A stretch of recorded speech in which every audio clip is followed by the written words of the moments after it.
The sky forgot its color. It started with the sky. One morning I looked up and realized it wasn't blue. It wasn't gray either, it was nothing. Like someone had taken the idea of color and quietly erased it, hoping no one would notice. But I did. I stood outside for a long time that morning, just staring up, trying to name the shade I was seeing, but there was no name for it. No feeling attached to it, just a blankness I couldn't shake. I told someone about it later, just in passing. "Weird weather today," I said. "The sky looks kind of off." They looked up, blinked, shrugged. "Looks fine to me," and that was it. No confusion, no hesitation, just fine. That's when I realized it wasn't the sky that had changed. It was me. And whatever was missing, it was something only I could feel. Over the next few days, it spread. Not quickly, but steadily.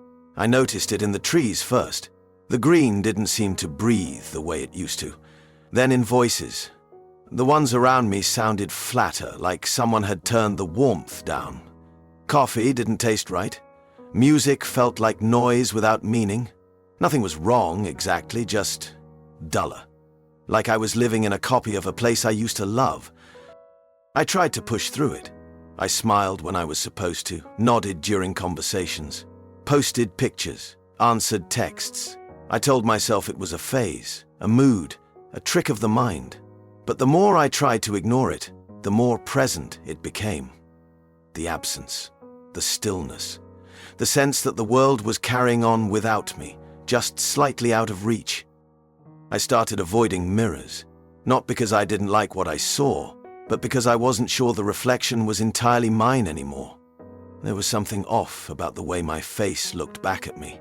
A split second of lag, maybe, or the faintest difference in how my eyes sat. Like I was watching someone do a version of being me, close enough to pass, not close enough to feel true. People didn't seem to notice. They still laughed at the right parts of my stories, replied to my texts with the same emojis. But I could tell something had shifted. My sentences felt heavier when I spoke, like each word was walking uphill just to make it out of my mouth. I'd watch others move through the day with ease, with texture, with color. And I'd sit there, nodding, smiling, pretending I still belonged in the same frame. One night, I walked for over an hour without realizing where I was going. The streets looked familiar but drained. The lamps didn't glow, they just lit. Windows weren't warm anymore, just lit rectangles. Everything was technically the same, but all the meaning had bled out. I stopped at an intersection and waited for a light to change, even though there were no cars. It felt safer to follow rules, even when the world didn't seem to be watching anymore. I passed a man walking his dog and said hello. He didn't look at me, didn't even flinch. And for a moment, I wondered if I was still real. If maybe I had already disappeared and just hadn't figured it out yet. I went home and sat in the dark for a long time.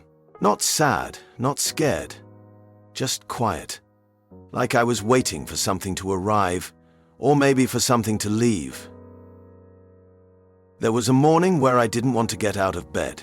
Not because I was tired, but because I wasn't sure there was anything waiting for me on the other side of the blankets. The room felt distant, like I was looking at it through glass. I watched the ceiling for what must have been an hour. Nothing changed. The sky outside still had no color, the air still didn't hum, and I still didn't feel like I was part of anything. But eventually I moved. Not for any profound reason, just because my body remembered how. I brushed my teeth, made coffee, sat by the window. The world outside kept moving. A bird flew past. Someone honked their horn too early. A kid walked by with a backpack too big for him. Life hadn't paused. I had. And that made me realize something I hadn't let myself admit before. Maybe it wasn't the world that had gone colorless. Maybe it was me.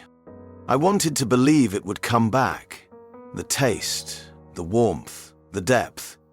But I also knew that waiting for things to feel normal again could take forever. And I didn't want to keep holding my breath. So I made a decision. Not to fix it.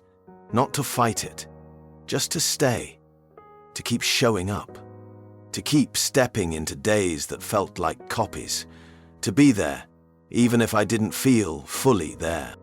I started doing small things again. Watered a plant, texted a friend, reread a book I used to love, even though the words felt hollow this time. I didn't try to force the feeling, I just let it be. Let myself be. Not broken, not better, just present. Barely, but still. And over time, not suddenly, not clearly, the sky began to shift. Not into full color, not into magic, but into something less empty. Like a shadow gaining outline, like a sound returning faintly after silence. I didn't trust it right away. I still don't, but I keep looking up, because maybe that's all it takes sometimes. Not to fix the world, not to understand it, just to keep looking at it, even when it forgets how to look back. If this story stayed with you, there are more waiting. Subscribe for new mini audiobooks every day, and thank you for listening.